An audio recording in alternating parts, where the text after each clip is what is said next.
I know I like to keep money in my pocket, and I'm sure you do too. And this week, I am going to tell you how you can save or reduce the cost of buying that house. Stay tuned. Last week, we spoke about all the different costs that you can expect when you are buying a house. Check that video out, and you will learn about all the costs associated with buying a house. So, the first thing we will look at is the price of the house. Now, you do not want to overpay for that house. If you remember, in the height of the pandemic, we had a crazy situation where the housing market went crazy and people were paying way over the actual value of homes. Now the market has shifted and we are in a buyer's market. In a buyer's market, the buyers tend to have the edge.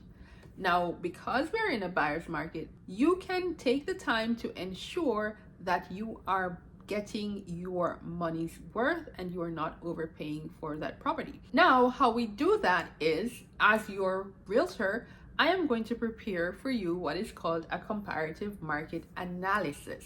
Now, what the comparative market analysis does is that house that subject property that you're thinking of buying, I am going to be looking at similar homes with similar features within about a half a mile radius from that location, and I am going to be looking at homes just like that have sold in the recent past, homes that are currently active on the market for sale, and I'm looking also at homes that have expired, meaning they have been listed and no one has bought them.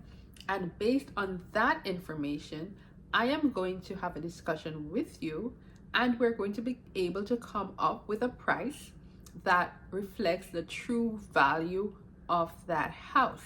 So what we want to come up with is the fair market value, and then we're going to base our offer on the fair market value, because like I said, you do not want to overpay for that house. Now, another reason why you do not want to pay more than the market value for any property is that once you're financing that purchase, the lender is going to want to do an appraisal.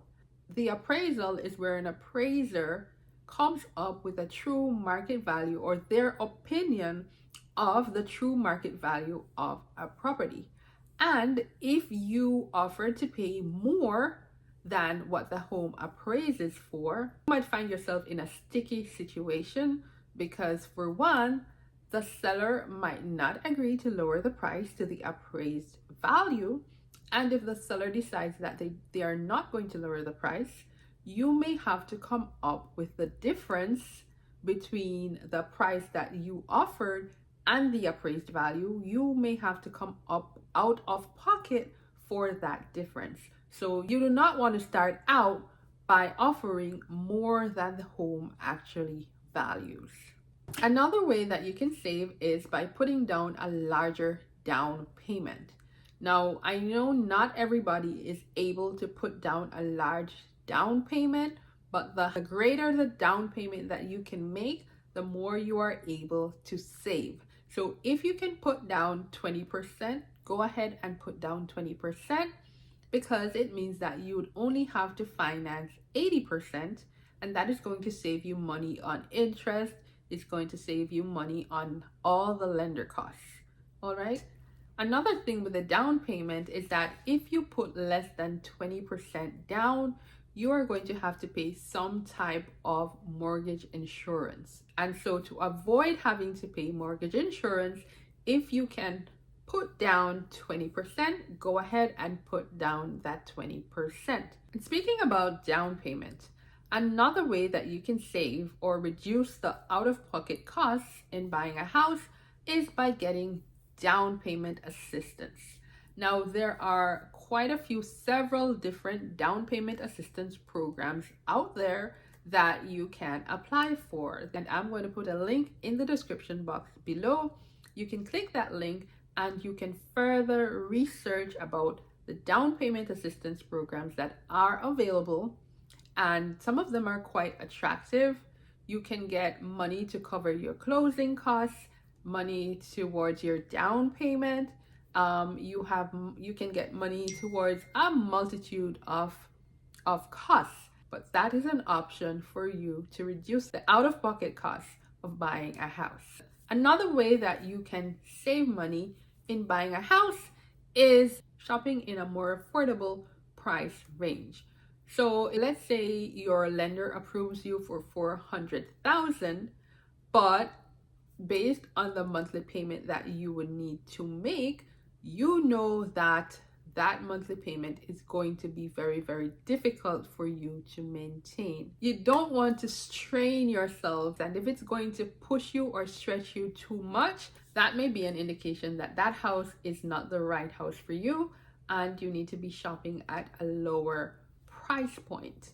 Now, you might say, well, the homes that are available are above your budget or above your price range. And if that is the case, then there is nothing wrong with stepping back and going back and taking some time to save some more and to put yourself in a better position to be able to afford that house.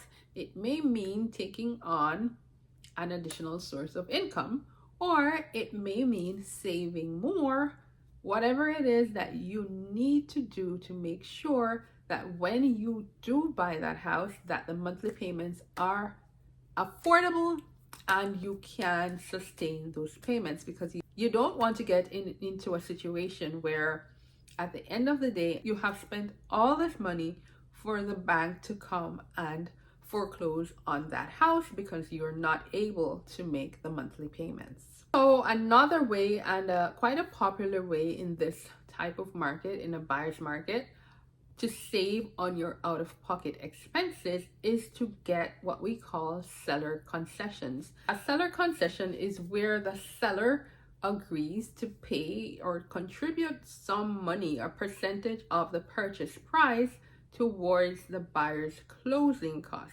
or the buyer's costs. The way you get seller concessions is you have a good agent who is able to negotiate on your behalf, right? That agent needs to be able to articulate your position and able to persuade that seller to give you a seller concession. And that's an advantage of working with a good realtor. A good realtor is going to be able to negotiate on your behalf and able to get you those seller concessions. Shopping around. Now, just like when you go to the supermarket or you're buying clothes or whatever it is you're buying, I know we ladies love to shop around. When it comes on to buying a house, you need to shop around for your mortgage provider. Now, my recommendation is use a mortgage broker. Using a mortgage broker is going to cost you less in most cases than going directly to a lender, a mortgage lender, like these banks, right? Like, the popular banks that we have. A mortgage broker does not actually have the funds. What a mortgage broker does is that they help you to find the lender that is going to give you the best terms, right? So the mortgage broker is going to be able to shop the mortgage on your behalf, potentially giving you the best rate and the best terms. So if you can, my recommendation is always go with a mortgage broker. Speaking about shopping around, you also want to shop around for your other service providers, like your title company, like your homeowner's insurance company, like your inspectors. These are areas that you can potentially save by shopping around, because there are several providers and their rates differ, right? So you want to shop around for the best rate while not sacrificing the quality of the service. And finally, if you are buying new construction, you may want to forego all the different upgrades, right? Because the upgrades are going to add a lot sometimes to the price of the home. So you might want to go with just the basics, and then later on, you can add those upgrades over time. If you are thinking of ever reselling that house, you might have a problem getting back the value of those upgrades. All right, so you want to keep the upgrades to a minimum unless this is for your forever home. If you are thinking any at all of selling back that new construction, you might want to hold off on all the expensive upgrades because you're going to have a problem recouping that money that you spent on the upgrades when it comes time to sell. All right, guys, those are just some of the ways that you can save on the cost of buying a house.